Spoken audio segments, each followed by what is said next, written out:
Assalamualaikum warahmatullahi wabarakatuh. Salam sejahtera bagi kita semua.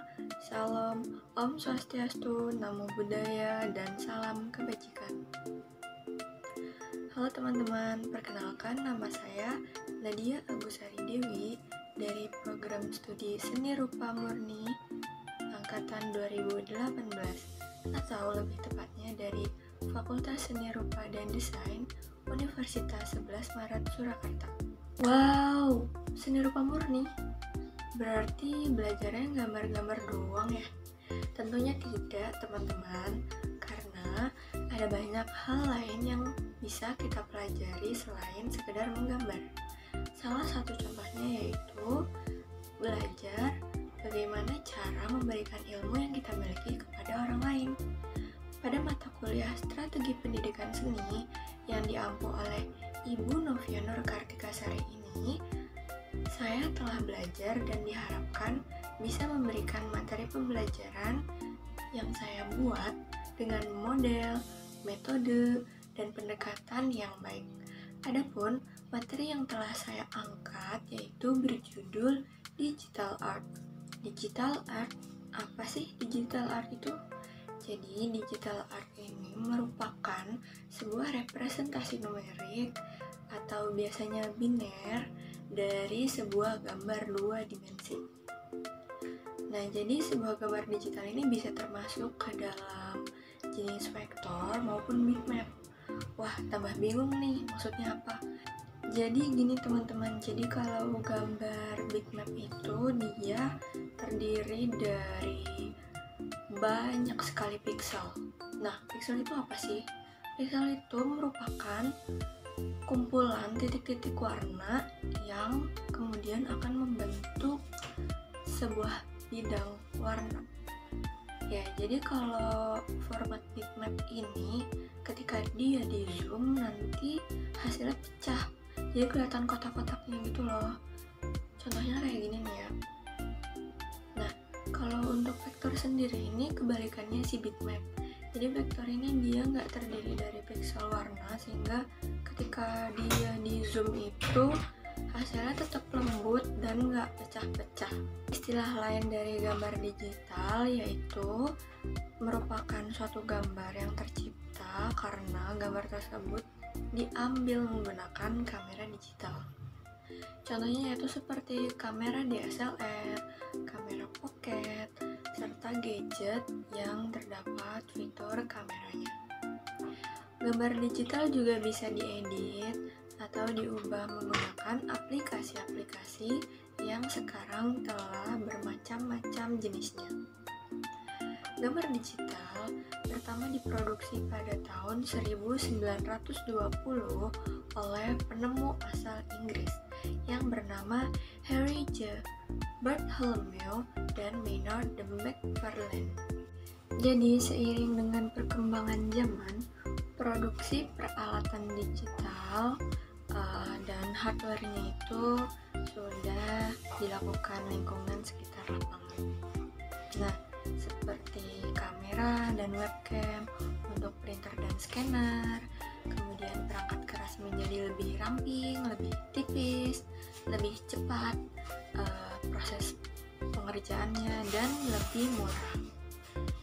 Nah, tentu saja masyarakat semakin tergiur untuk berlomba-lomba menggunakan teknologi gambar digital ini. Kemudian perangkat lunak yang semakin cerdas pun tidak luput dari pengembangan ini.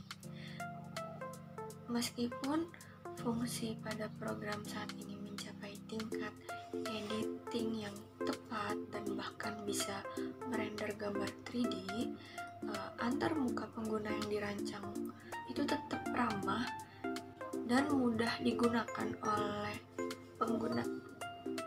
Nah, dengan segala kecanggihan dan kemudahan teknologi ini, tentunya seniman pun turut andil dalam pemanfaatan teknologi digital ini.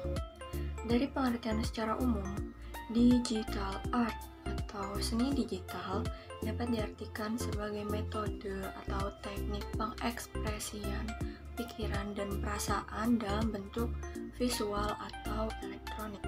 Biasanya digital art dilakukan menggunakan bantuan sebuah software atau perangkat, yaitu bisa dengan program khusus komputer maupun aplikasi dari ponsel. Nah, hasil gambar digital ini bisa berupa gambar flat atau 2 dimensi maupun render 3 dimensi dengan berbagai macam efek tambahan yang super artistic. Terus apa sih fungsi digital art ini? Jadi beberapa fungsi utama digital art yaitu untuk pembuatan logo suatu perusahaan atau merek produk. Yang kedua yaitu untuk poster, brosur, komik berwarna maupun hitam putih, kemudian cover album atau music, lalu ada untuk animasi kartun, iklan televisi, efek film, dan masih banyak lagi. Pada dasarnya, bagi orang awam yang tidak memiliki skill maupun jiwa seni atau menggambar, sebenarnya bisa loh mencoba digital art ini, asalkan individu tersebut sudah memiliki pengetahuan umum tentang dasar gambar biasa, serta mengetahui teknik dasar penggunaan program. Intinya, asalkan ada niat untuk memulai atau mencoba dan serius dalam menjalankan usaha tersebut, maka siapa tahu besok keterusan atau keasyikan melakukan digital art kemudian bisa menjadi seorang digital artist. Yay! Jadi digital art ini punya kelebihan nggak ya? Tentu saja punya. Jadi kelebihan digital art yaitu tidak membatasi golongan manapun, mulai dari anak kecil hingga lansia untuk membuat digital art. Digital art ini hemat bahan karena tidak perlu menghabiskan banyak kertas, cat, kanvas. Hanya dengan ponsel pun sudah bisa. Lalu ketika salah meletakkan garis atau titik atau warna, digital art ini menyediakan fasilitas undo sehingga kesalahanmu bisa terhapuskan dengan mudah.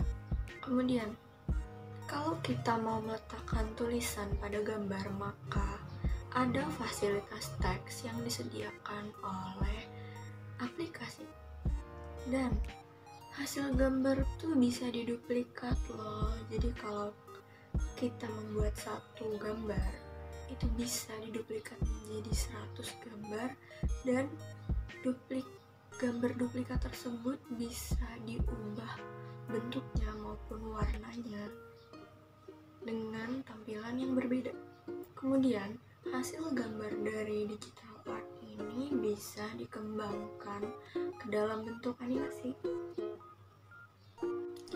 Ngomong-ngomong, saya juga punya loh karya digital art yang sudah diubah ke dalam bentuk animasi.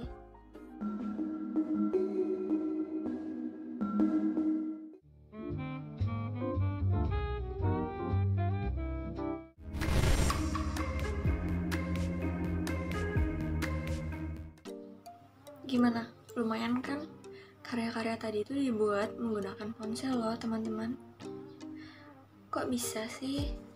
Oke, saya akan jelaskan. Jadi awalnya itu saya sendiri sempat berpikir seperti ini. Kok aneh ya, saya anak seni rupa murni tapi bukannya fokus ke karya kanvas, tapi malah bikin karya digital. Hey, ikuti kata hatimu, karena digital art tidak membatasi siapapun untuk berkarya. Lagi pula, seniman mana yang membatasi pikirannya dengan tembok-tembok seperti itu? Mau seni rupa murni, arsitektur, desain komunikasi visual, maupun karya tekstil. Semuanya bebas menjelajah, menghempas segala rasa penasaran. Maka, berkaryalah. Kira-kira begitu teman-teman. Maka sampai saat ini saya tetap melanjutkan hobi saya dalam digital art, namun tetap tidak melupakan latihan menggambar tradisional. Seperti ini,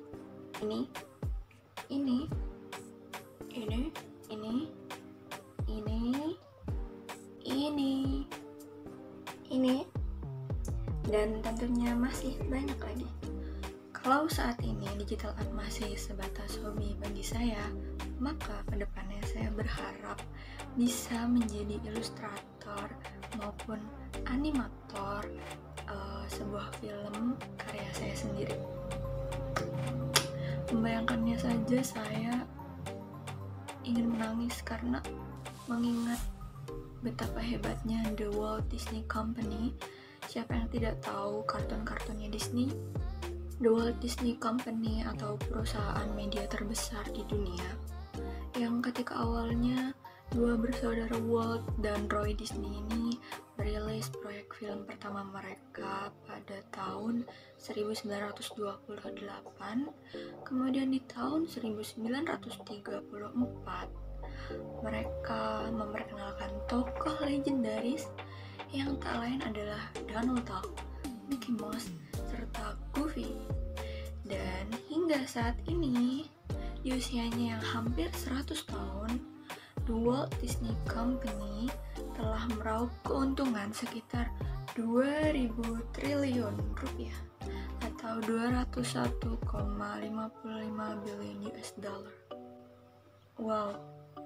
Sebelum kita jauh menyusul The Walt Disney Company, kita akan memulai digital art menggunakan ponsel.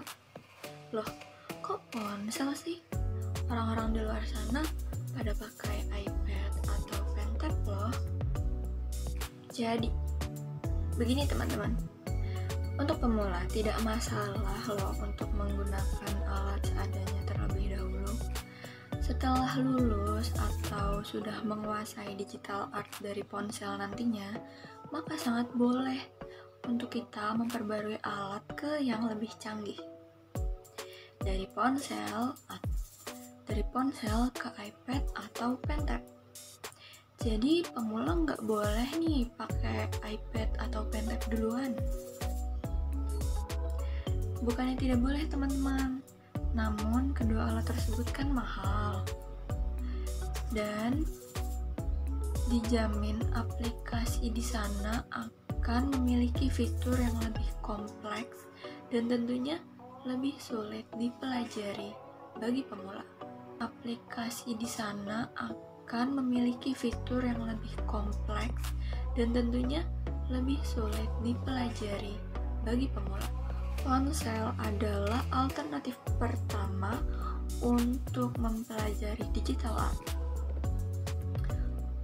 Ponsel mudah dijangkau serta aplikasi menggambar yang ada di dalamnya sudah pasti dirancang sesederhana mungkin dan ramah bagi pemula. Saya juga masih menggunakan ponsel loh. Setelah 2 tahun berkecimpung dalam dunia digital art, rasanya saya sudah berimprovisasi cukup baik walaupun masih menggunakan ponsel. Jadi saya merasa sangat siap untuk mengajari teman-teman bagaimana cara memulai berkarya dalam bidang digital art ini. Mau belajar bareng saya? Boleh banget. Kita akan belajar menggambar digital di pertemuan berikutnya. Video ini sampai di sini dulu ya teman-teman. Maaf bila ada salah kata. Wassalamualaikum warahmatullahi wabarakatuh. Salam sejahtera bagi kita semua. Shalom, Om Swastiastu, Namo Buddhaya, dan salam kebajikan. See you.